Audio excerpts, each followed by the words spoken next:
Mangga Pak. Misalkan saya belum tahu ini apa ya, karena Bu Atin asal Bu Atin itu sudah itu kan kemarin pas acara Maulidan nanti boleh nggak? Ya saya bolehin aja sama Bu Atin, masa nggak boleh nanti anak apa namanya nanti anaknya nggak sekolah di sini. Ayo lo. Ya, santai aja Bu ya. Iya Jadi, Bapak. Ya siap Bu, saya tuh. Padahal sih aduh grogi kalau acara kayak gini grogi. Tapi kalau sama apa yang kebetulan saya juga ini sih Pak ngajar apa namanya ini sih bukan ngajar ya kayak kalau ngajar nggak bisa kalau ya suruh belajar insya Allah lah saya mau kalau suruh ngajar nggak bisa. Di sini juga saya belajar Mas apa Pak sama-sama belajar karena saya masih junior belum bisa apa-apa. Kebetulan saya juga belajar di ISIP kalau pulang atau kalau di sini siang itu langsung dari ISIP. Hanya kemarin Bu Ajar Pak di apa ini di ISIP kan juga saya mengisi di ISIP saja tapi ya kebetulan saya sering main ke apa di ISIP itu hanya ya barangkali ketemu di BBC ya apa yang saya suka di sini.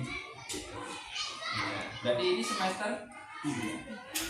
Semester 3 berarti sekarang semester 3 itu masih baru bahasa Asia. 18 sekarang ya. Oh pertama ya 22 sih semester itu ya 1 2 ya. Berarti gimana nih Mas? Wawancaranya gimana? Iya. Nak dimulai Mbak Titi.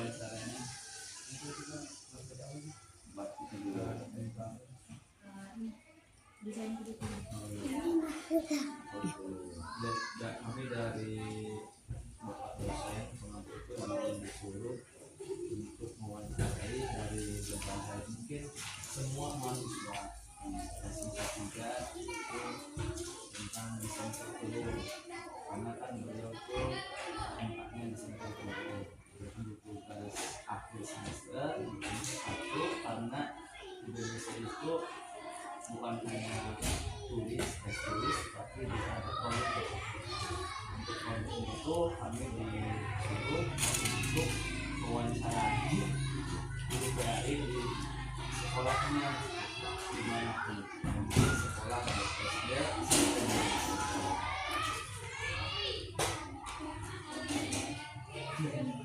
dan mungkin ada beberapa pertanyaan yang mungkin nanti pas ada mungkin hanya sekedar untuk mengetahui bagaimana nanti di sini pembelajaran dari awal sampai mungkin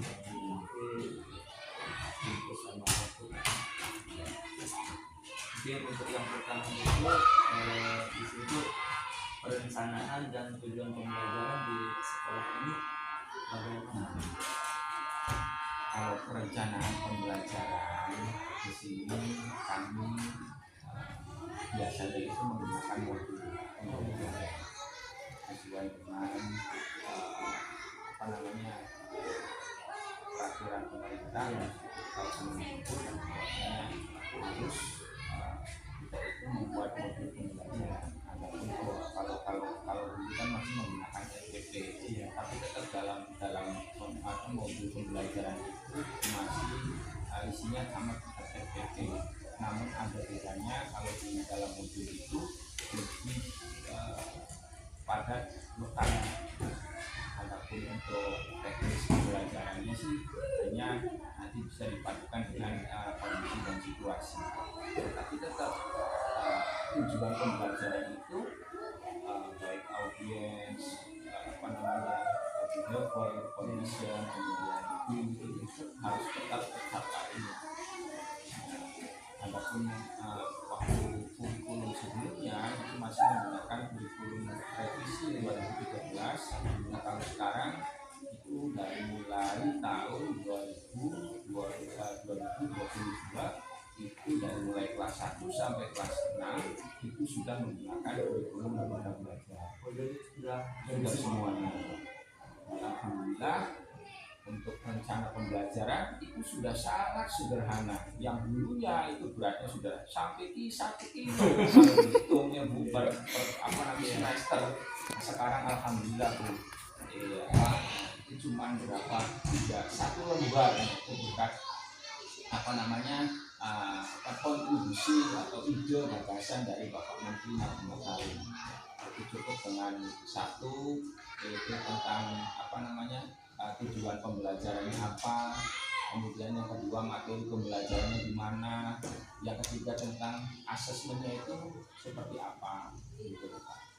Nah, yang saya terapkan di sini yaitu karena ini dasar ya Pak ya, nah, bukan seperti kita menggunakan kampus merdeka, kan kita ini hanya apa namanya dasar.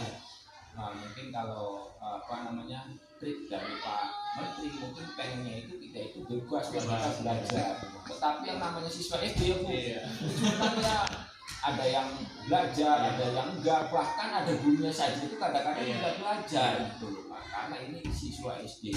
Makanya dalam tahap proses kurikulum merdeka atau merdeka belajar itu kita masih sangat kewalahan gitu.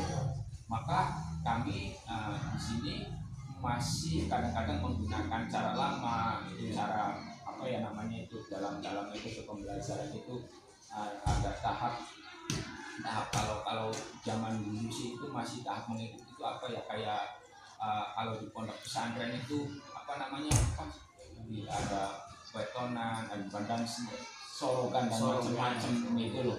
Nah di sini pun sama, masih menggunakan cara-cara model lama.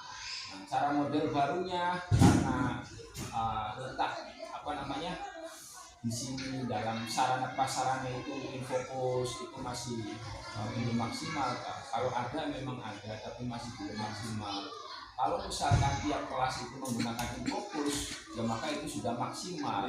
Tetapi ya jumlah infokusnya itu belum maksimal, maka kami giliran di sini menggunakan alat-alat media itu. Tapi kalau internet dan lain sebagainya, alhamdulillah itu sudah terpenuhi. Dan di sini itu kalau sarana kayak laptop dan lain sebagainya itu alhamdulillah kemarin kami dapat bantuan laptop banyak berapa unit, kalau nggak salah itu 3 unit, dan kami di sini untuk AMDK dan lain sebagainya itu tidak kurang laptop kegiatan sangat di luar. Mungkin kalau misalkan dibilang masih kurang ya memang masih kurang. Karena apa? Jumlah di kelas itu kan masih rata-rata kan 20 siswa Mas ya. Sedangkan jumlah laptop itu kami cuma ada berapa ya? 12 unit. Jadi ya menggunakan gimana lagi? Untuk rencana pembelajaran tadi Mas, kita menggunakan kurikulum merdeka dan kita biasanya itu menggunakan modul ajar. Karena kalau di modul ajar itu kami juga dituntut untuk mengisi apa namanya itu aplikasi kalau ngomong bukan ini plat bukan ini aku namanya siapa sih, platform Merdeka Mengajar itu namanya apa? PNM, Masya Allah Rahman, iya. Kalau disingkat ya, jadi PNM. Kami juga itu setiap Sabtu itu dituntut untuk mengisi PNM, platform Merdeka Mengajar. Jadi di sini kami itu selalu dievaluasi oleh kepala sekolah. Bagaimana setiap hari ini ngajarnya bagaimana, minggu ini ngajarnya bagaimana, dan bagaimana prakteknya, dan bagaimana itu videonya. Jadi itu ada evaluasi, dan itu dituntut untuk mengisi platform Merdeka Mengajar. Jadi di dalam platform Merdeka Mengajar itu di situ dari seluruh Nusantara di situ sudah terpublish kayak apa modulnya seperti apa. Nah di situ juga sudah komplit kaitannya dengan karena di sini SD ya, dan di bawah dinas pendidikan itu harus menggunakan itu platform Merdeka Mengajar. Dan acuan kami itu adalah untuk dalam apa namanya pembuatan RT Smart. Wah, saya ya itu artinya acuannya itu membuat modul ajar. Sama ya mungkin ya. Apa pernah buat modul ajar Pak? Dalam oh iya masih baru ini ya, ternyata juga ya belum ada seperti ini. Tapi kalau misalkan ngajar di madrasah udah masuk sih. Oh, Bapak ngajar di madrasah ini. Oh, kalau ibunya? Oh iya. Nanti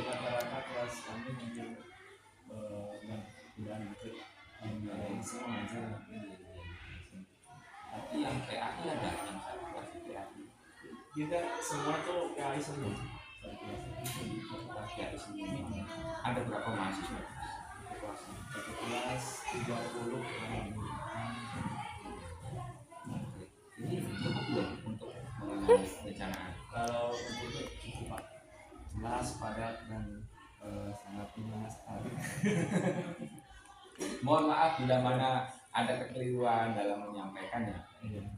Oh, saya juga lagi belajar, mungkin nanti barangkali saya nanti masuk ke SD gitu, karena kebetulan membentuk ada kawan masuk ke SD. Barangkali nanti ada gambaran buat saya nanti mengajar ke SD. Untuk yang kedua itu Pak, bagaimana kebutuhan dan karakteristik pembelajaran di tempat ini? Karakteristik kebutuhan, kalau kebutuhan sih kami sangat membutuhkan apa.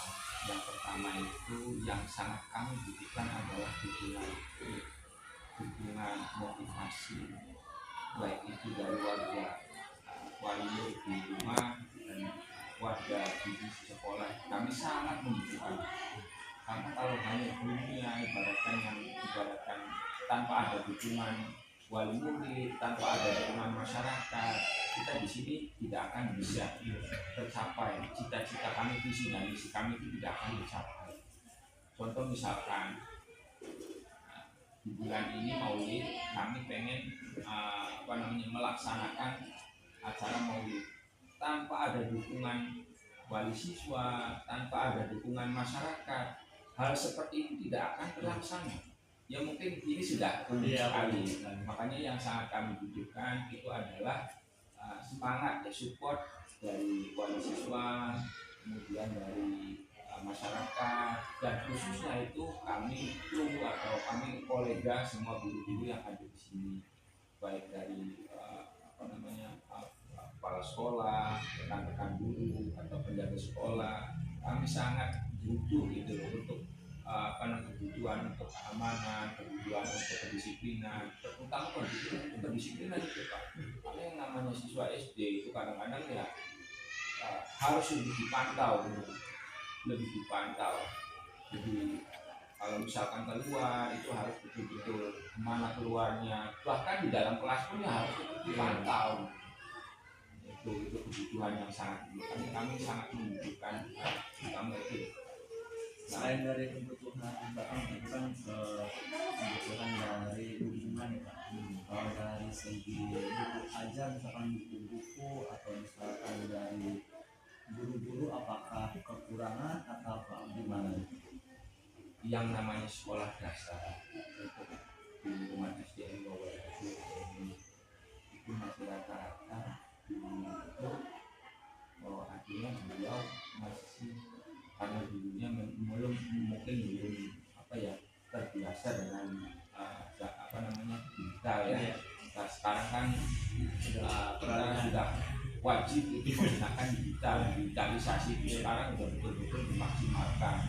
Nah, sedangkan kondisi SDN Bawah itu mayoritas di kelas 2, di kelas 1, di kelas 6, dan kepala sekolah sekolah kelas 4 itu sudah dibilang sebentar lagi masa purna bakti. Jadi beliau ya ala kadarnya dalam digital itu ya. Makanya kita yang dibilang ya bukan ngomong pengen mati muda ya, emang dibilang muda sama kepala sekolah ini di Payapan ini masih muda, maka harus benar mau digital dan sebagainya. Itu saya sangat istilahnya kami pertama mengapresiasi kepada mereka yang dibilang beliau itu adalah orang yang betul-betul bisa dijadikan suri teladan bagi saya. Sabarnya itu sangat luar biasa gitu. Dan beliau pun mengapresiasi yang muda ini harus, makanya sekarang kan ada yang dulunya UN jadi AN itu kan menggunakan digital. Makanya sekarang ya memang kekurangannya di situ dalam cara cara mengajar itu bukan hanya saja cara modern gitu. kekurangannya itu kan di situ mas, masih banyak yang menggunakan cara manual, nulis CBSA, catat buku sampai habis itu masih ada itu. Makanya kan kalau kita menggunakan digital itu kan lebih simpel dan kita belum menyediakan perpustakaan digital. Ini perpustakaan baru ini mas, itu baru. Kami belum menyediakan perpustakaan digital. Kalau di kampus itu kan tidak sekali ya perpustakaan itu perpustakaan digital. Tapi menurut Bapak impactnya dari digital ini misalkan dalam AMPK ya yang tadinya kita tulis menulis sekarang pindah yang ke digital itu lebih mempermudah atau memang mempersulit bagi siswa karena kan kadang-kadang tinggal klik kalau itu kan ini dulu. Kalau untuk mempermudah atau mempersulit itu sebetulnya sesuai dengan karakteristik siswanya. Ada siswa itu yang dia tidak melek dengan tulisan, tapi dengan teknologi dia jadi semangat. Yang tadinya tidak melek jadi mau belajar, karena mungkin melihat waduh saya itu sekarang tidak nulis tapi hanya ngetik. Maka di situ timbul semangat siswa itu, ada yang begitu. Dan bahkan ada yang tidak pede, tapi karena dengan rasa penasaran itu sehingga dia pede. Dan sebelum AMBK itu ada simulasi dulu, ada simulasi. Nah, jadi setiap kelas itu misalkan jumlahnya berapa orang, tinggal dibagi shift-shiftnya bagaimana gitu. Atau sesinya dibagi sesi berapa. Jadi ada simulasi dulu dan alhamdulillah kami dalam tahap kemarin itu simulasi apa ya? Kami termasuk SD yang mendapatkan kategori unggul dalam hal itu. Waktu tahun dulu itu SDN 1 Warujaya, nah sekarang alhamdulillah buat Alhamdulillah. unggul. Alhamdulillah. Anyar loh. Iya Pak. Karena kemarin kita Masya Allah. unggul, makanya Pak Dedi itu sangat betul-betul menekan semua guru, tolong ini kira-kira yang unggul ini kita pertahankan, jangan sampai kita sudah unggul kita turun lagi gitu loh Pak. Makanya dalam AMBK, dalam hal-hal digital kita itu harus lebih dimasifkan kembali gitu. Nah, kira-kira cukup. Untuk yang ketiga ini kondisi lingkungan pembelajaran. Kalau lingkungan pembelajaran khususnya di dalam kelas, alhamdulillah ya mungkin kalau kelas 1, kelas 2 dan kelas 3 itu masih betul-betul harus dikondisikan ya. Karena ya yang namanya anak banyak gurunya satu itu betul-betul kewalahan, apalagi yang Bapak Ibu sudah pernah mengajar itu kewalahan. Kalau apalagi di bulan puasa itu sampai haus dan nah itu kan tidak dialami ya, karena di sini dalam taraf pendidikan dasar. Nah untuk kelas 4, 5 dan 6 ya, itu masih ada siswa-siswi yang kategorinya itu belum bisa membaca, itu masih ada. Khususnya apalagi kalau di dalam PAI itu ya masih ada siswa yang belum bisa baca Al-Quran. Kalau di sini kan yang saya tekankan itu bersama Pak. Setiap hari Jumat dan saya harus membiasakan yang juz amma dulu, tak itu 3 surat atau apa kan. Kalau surat-surat yang pendeknya misalkan dari Anas sampai Al-Takasur, terus nanti dilanjut besoknya Jumat depannya lagi Al-Qari'ah sampai Al-Bayyinah. Terus kalau suratnya panjang yang sudah 1 surat saja. Jadi begitu Pak untuk dalam tahapan dalam lingkungan pembelajaran. Nah kalau di luar kelas pembelajarannya alhamdulillah setiap akhir pekan semester itu kami mengadakan kayak misalkan biasanya si renang itu ya, tapi sekarang kayaknya dirubah. Kita itu ada pengenalan budaya. Nanti setelah semester UTS itu ada kunjungan ke tempat budaya, misalkan memperkenalkan anak ke keraton, mengenalkan anak ke kuburan para wali gitu loh Pak. Jadi tujuannya kita ada benchmarking lah gitu. pada umumnya sih ada studi banding, jadi ada studi tour untuk di luar kelasnya itu, dan mungkin ada kunjungan-kunjungan ke perpustakaan atau ke wahana di mana anak-anak tersebut bisa belajar melalui di luar kelas. Untuk yang selanjutnya itu Pak, tadi kan Bapak mengatakan seperti kemarin unggul ya dalam bidang itu. Nah, bagaimana strategi Bapak dalam pembelajaran agar tetap mempertahankan ataupun lebih ini lagi biar tidak turun lagi tadi? Kalau unggul itu kebetulan karena aku memang wali kelas, bahkan ANBK ini kan adanya itu di kelas 5. Satu mungkin karena ya apresiasi kepada di kelasnya sangat giat sekali, setiap siang dia dalam simulasi itu sabar, artinya ya dia maulah kiranya atau kalau bahasa Jawa telaten gitu pada anak didik gitu. Kebetulan kemarin juga saya itu ya cuman sebentar sih mendampingi gitu anak-anak kelas 5 yang ikut ANBK itu. Yang unggul itu berarti yang tahun sekarang kelas 6. Iya, kan sekarang kan baru muncul simulasi pertama, nanti kan hasilnya. Nah itu jadi untuk strategi pertama memang harus betul-betul guru itu apa ya, gurunya itu betul-betul bahasa Jawa telaten. Kalau bahasa akademisi itu ya memang harus betul-betul apa ya Mas? Kalau sebenarnya malukan. Apa gimana? Sebenarnya malukan. Iya, saya ngobrolnya lupa gitu. Kalau bahasa akademisi itu ya, iya. Jadi ya memang betul-betul apa ya, selalu apa ya buatinnya kalau bahasa akademisinya ini. Iya. Mempertahankan siswa yang unggul itu harus betul-betul serius kan, tidak serius. Jadi serius itu penting Pak. Di sini kebetulan Ibu Erlin wali kelasnya itu Laten itu bahasa itu akademisinya apa ya saya? Iya.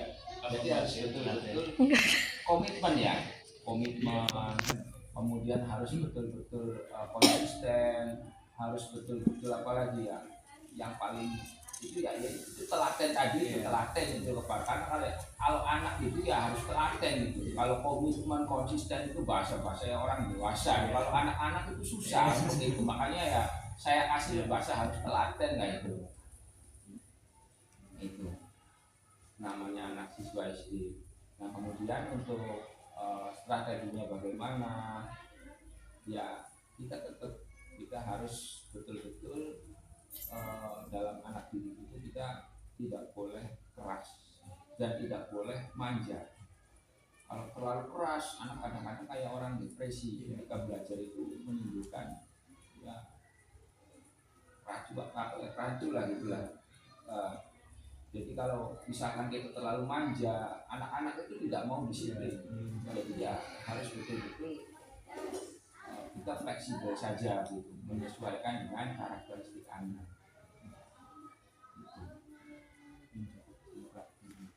Sekarang untuk inputnya Pak, jadi bagaimana sumber belajar? Sumber belajar input proses dia pakai. Iya. Oke. Untuk inputnya kami hanya menekankan anak itu seberapa jauh dalam membaca. Karena kan di sini ada yang namanya budaya literasi. Literasi anak itu sejauh mana kira-kira dalam mengeja huruf, kemudian dalam menyusun kata, dalam menyusun huruf, ya mengeja huruf, kemudian menyusun huruf, kemudian yang paling puncaknya adalah memahami baik itu kata, kalimat, itu kira-kira anak itu sejauh mana. Kadang-kadang yang namanya di SD Pak, anak itu ada yang sudah bisa baca, ada yang masih belum bisa baca. Makanya di sini sangat diterapkan itu budaya literasi dengan cara kayak di sini masih ada Ibu Haji Elpa, beliau ngajar di kelas 1.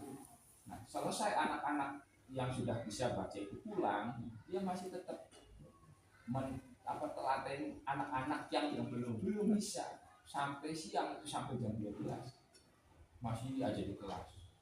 Makanya Pak Kepala Sekolah sangat mengapresiasi Ibu kelas 1 itu karena sangat luar biasa tantangannya Pak. Dan mungkin di kelas 2 juga ada beberapa anak yang belum bisa membaca. Di kelas 3 masih ada. Pokoknya tiap kelas di SD ini itu masih ada Pak sekarang. Itu. Jadi kami sebetulnya sih menekan terus dan kami pun butuh support. Support dari siapa? Support dari orang tua. Karena anak di sini cuma berapa jam dari siang pagi jam 7 misalkan masuk jam setengah 9 setengah 10 istirahat. Nah pulang jam 12 itu di rumah melakukan berangkat madrasah. Makanya kami sangat kalau butuh apa yang dibutuhkan itu adalah perhatian dari orang tua kepada anak gitu loh Pak.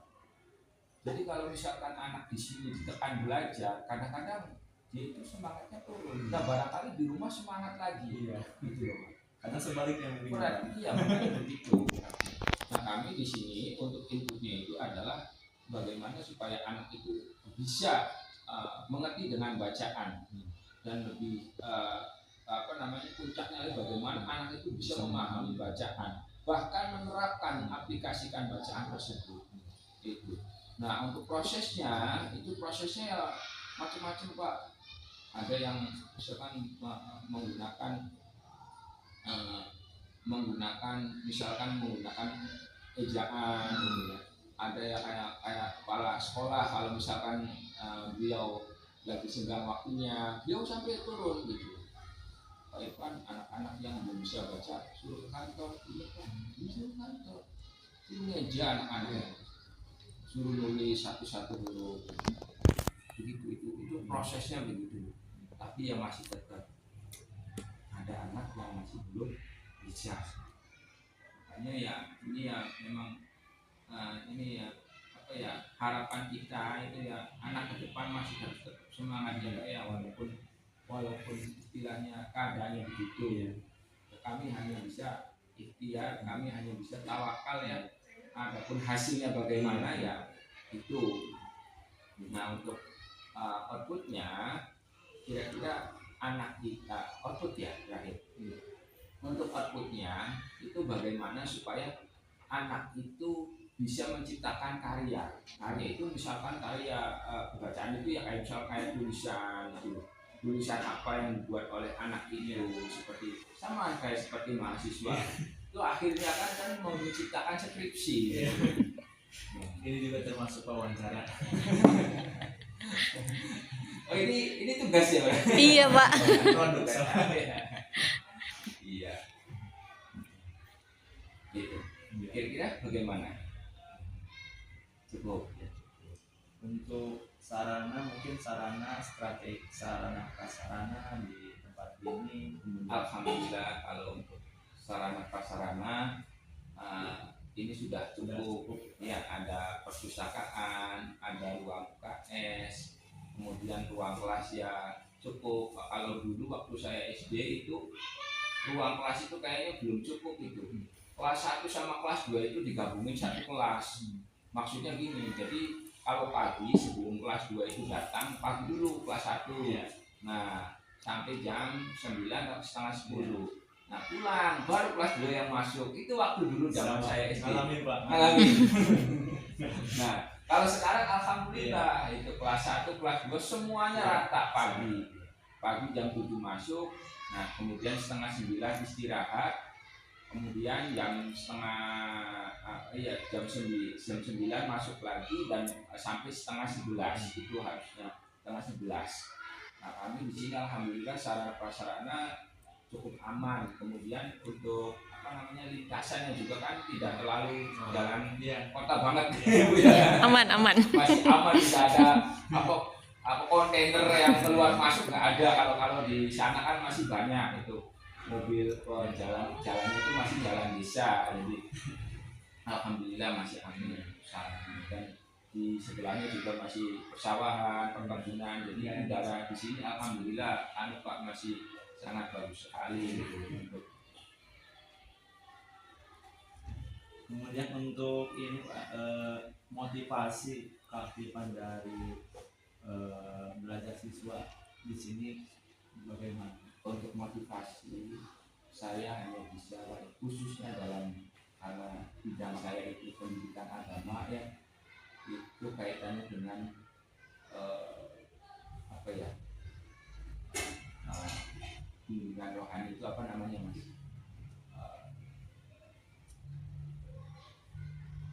Apa ya pastinya ya?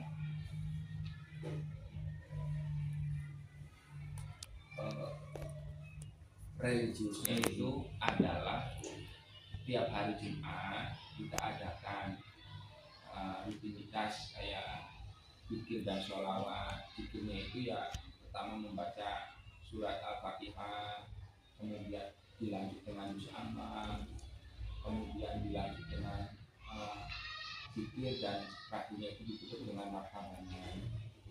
Itu setiap minggu atau setiap Jumat, setiap Jumat pagi, dan usulan dari Pak Kepala Sekolah dan dari pengawas PRI itu setiap hari Jumat itu anak harus membawa air dalam botol, air mineral.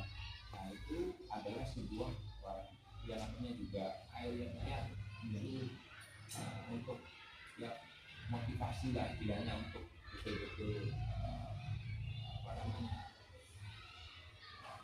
bahasanya apa ya, saya banyak ngomong yang salah nih ngomongnya salah terus grogi buatin. Enggak Bapak. Yeah. Jadi untuk hari Jumat itu adalah kegiatan religius.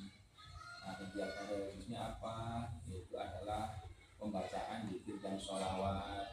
Satu, tujuannya adalah supaya anak-anak itu lebih termotivasi Pak dalam belajar itu mudah. Kan kita sudah berikhtiar, yang namanya tawakalnya itu kan kita kepada Allah kan, yaitu melalui zikir dan sholawat. Nah, kebetulan juga hari ini Pak kita latihannya Pak untuk besok udah bawa kita baca apa sholawat tadi juga cari-cari itu kata saya. Sebentar ya Jom, kalau mau sholawatan kamu masuk dulu, kamu selesaikan kewajiban kamu menggambar atau apa kelas 6 setelah itu yang biasanya kan ada masuk ada jadwal pelajaran, terus itu latihan sholawatan kan kemarin alhamdulillah Bu Atin mulu, dan itu semuanya kreasi dari SDN Dua Waru Gede gitu. Yang belum itu apa, kiainya belum ada di SDN Dua Waru Gede, belum ada ya apa namanya ya apa namanya karakter anak yang jadi dai itu belum kelihatan, semuanya masih apa ya, karena mungkin guru saya juga nggak berani selama itu nggak bisa Pak.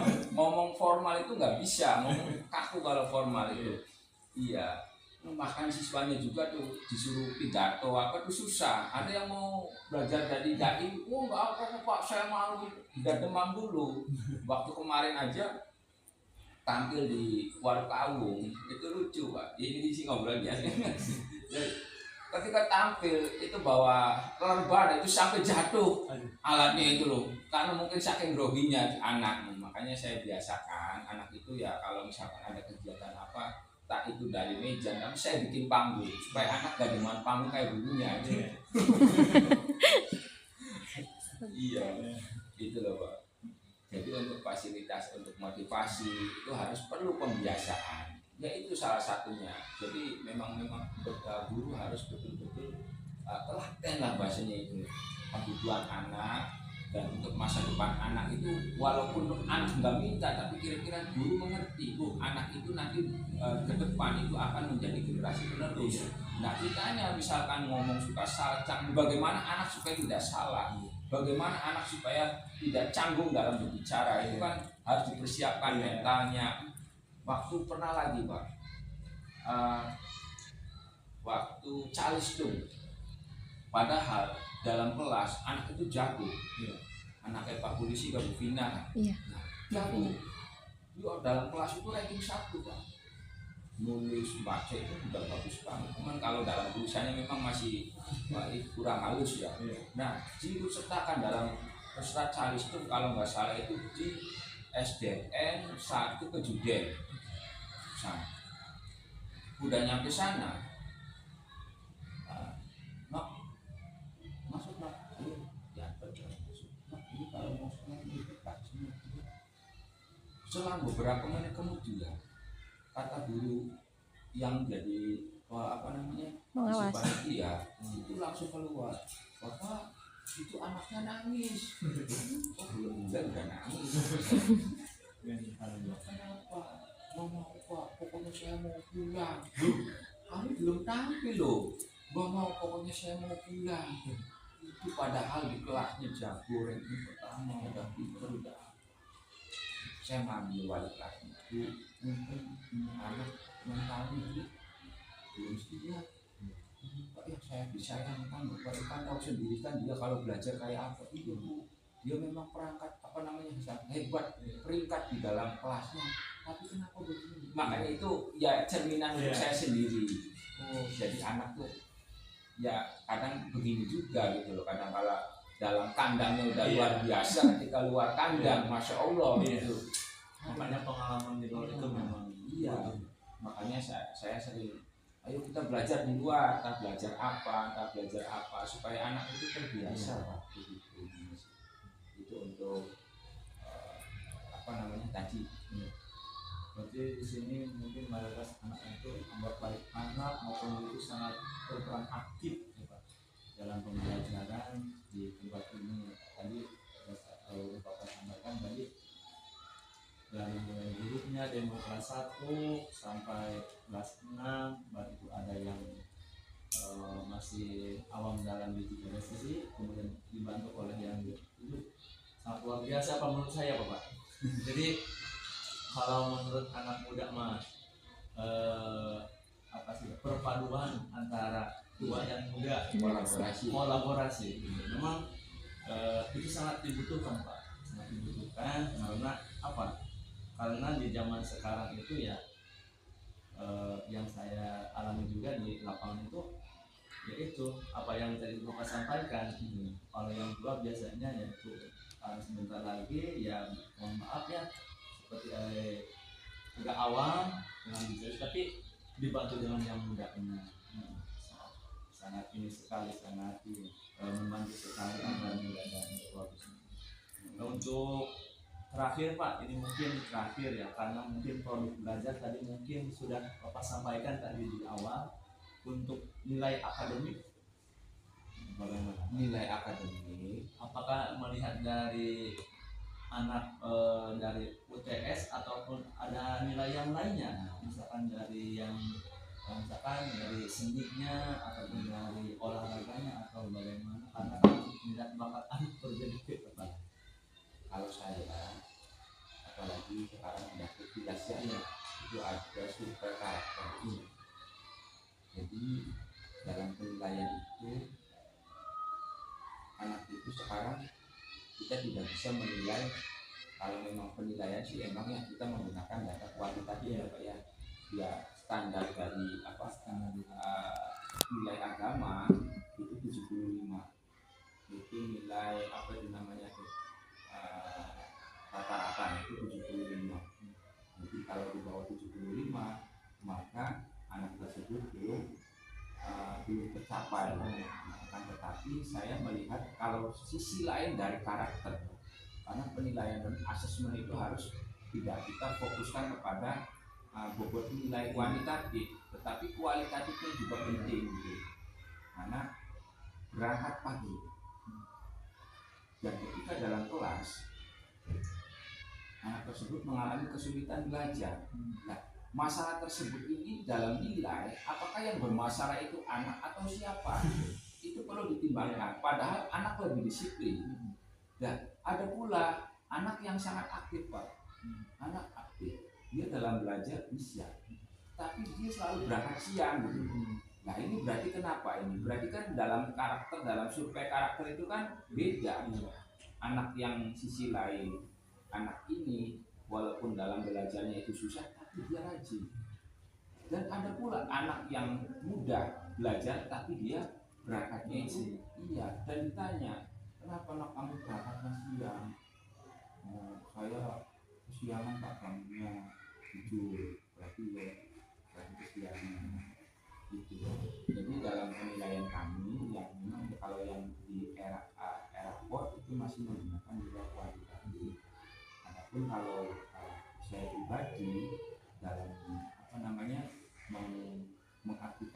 nilai atau menerapkan nilai, menyesuaikan nilai itu dengan cara menyesuaikan bagaimana karakter anak. Nah, kalau anak tersebut kan di situ ada absensi juga juga absensi juga itu termasuk dalam kategori penilaian. Jadi penilaian itu bukan hanya saja dari sumatif dan formatif, tetapi juga ada di sini ada ulangan keaktifan dalam belajar, kemudian keaktifan dalam pemberangkatan, kemudian dalam tes formatif dan sumatif juga itu perlu. Ada ulangan harian juga, Jadi penilaian itu dilihat dari pertama keaktifan, kemudian dari ulangan harian, kemudian dari sumatif dan formatif. Ulhar itu berarti sumatif ya? Iya maaf. Formatif ya. Nah kalau sumatif itu apa namanya? Tes. Iya, berarti ulhar masuknya ke sumatif ya. Iya, kalau formatif itu ada UTS dan UAS itu untuk formatif. Jadi yang kami itu ada ya, dalam penilaiannya itu begitu Pak. Jadi keaktifan siswa itu sangat penting. Keaktifan itu ya mencakup tadi kedisiplinan, kemudian karakter dalam menanggapi pembelajaran. Kan kadang ada anak yang aktif itu ya tidur, kamu tidur terus bisa enggak? Tahu-tahu dia suruh ngisi soal cepat. Iya, ada anak yang kelihatannya diam memperhatikan, tapi disuruh baca susah. Ya kan berarti kita kan harus bagaimana? Itu harus persiapannya seperti apa dalam melihat kondisi keadaan yang seperti itu tuh Pak, harus bagaimana? Ya kami pun sangat membutuhkan Bu. Kalau misalkan ada kesempatan ke depan, itu harus adanya study banding antar sekolah, itu penting Pak. Contoh misalkan saya sering melihat di khususnya dari kawasan YN itu sambil juga itu sangat luar biasa. Sekarang yang luar biasa itu bukan sekolah negeri Pak, tapi sekolah swasta. Sambil juga terus Akmala Sabila yang di mau arah ke, kalau ke kirinya itu arah ke Dawung, arah ke kanannya itu bisa berbengang Akmala Sabila. Kemudian Al-Azhar, kami pengen berdiskusi banding ke sana dan kita berdiskusi begini, berdialog dengan guru-guru, bagaimana misalkan dengan guru PAI-nya, strateginya seperti apa dan bagaimana. Nah kalau di akademis itu kan ada benchmarking-nya, nah itu jadi ada MOU antara sekolah ini dengan sekolah yang favorit itu bagaimana, dan itu nanti kita bisa belajar dari itu, melengkapi di situ. Dan saya pun sangat salut kepada sekolah-sekolah yang ada di swasta di Jawa Tengah, itu sangat luar biasa Pak. Jadi membangun pendidikan itu betul-betul serius. Siswa yang pada tahun ini jumlahnya 80, 5 tahun kemudian bisa nyampe 500. Kemarin saya itu berdialog sama guru di Kendal, dari Kendal itu. Kemarin saya main ke Klaten, saya istirahat di Masjid Aqsa ya, namanya Aqsa di Klaten itu. Saya ketemu sama orang, Bapak mau kemana? Saya mau ke itu Pak, Prambanan. Oh, Prambanan. Iya, Bapak mau kemana? Saya mau ada olimpiade. Hebat banget Pak. Iya. Bapak ngajak? Iya ngajak. Saya di SD ngajak. Bapak saya di SD. Mas tuh SD suka ikut olimpiade enggak? Ya sudah, gabung dengan saya. Caranya gimana? Caranya harus kita itu betul-betul serius. Memang serius itu penting. Jadi MI-nya berdiri sejak tahun berapa Pak? Dia bilang sejak tahun 2000. Sekarang jualnya berapa? Sekarang 500. SDN Bawalu gede yang punya dari kakak saya malah Pak. Dulu Pak Dedi wali kelas saya. Itu paling berapa sih? 100, kemarin 58 ya. Jumlah siswa itu loh Pak. Iya. Itu Kendal itu sangat luar biasa sekali. lahir tahun 2000, sekarang 2020, kemarin saya berarti 2023 kemarin, 2024 itu 500 mas. Bisa, ini kan, iya betul-betul karena satu dari manajemen itu sendiri. Jadi yang dikuatkan itu bukan kuantitas.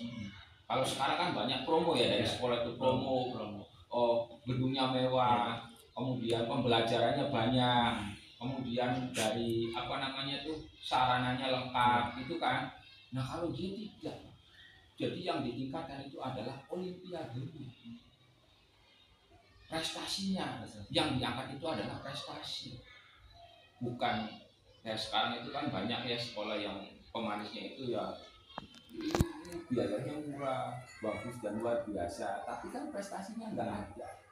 Nah kalau di sekolah tadi itu ya, masih ada nomor kontaknya itu. Jadi Pak, yang dibangun kuncinya adalah prestasi. Yang dibangun ini harus begitu. Silakan bangun. Makanya alhamdulillah Bu Atin, saya pertahankan Gramben di SDN Waru Gede. Itu untuk nilai prestasi Bu Atin. Karena di Kecamatan Depok cuma Waru Gede yang Iya bertahan. Pak, Insya Allah. Yang apa ya menggaung artinya Gramben itu SDN Waru Gede. Ya itu pialanya sampai jajar tuh. Seniornya itu adalah Getasan. Iya ya Pak. Seniornya Getasan. Tapi sekarang Getasan sudah Nggak ada penerusnya. tidak ada. Waru Kawung tidak berani. Walaupun Cikedug yang siswanya itu 300 belum bisa. Alhamdulillah Waru Gede. Nang Pak Malika penerus Pak nanti Pak.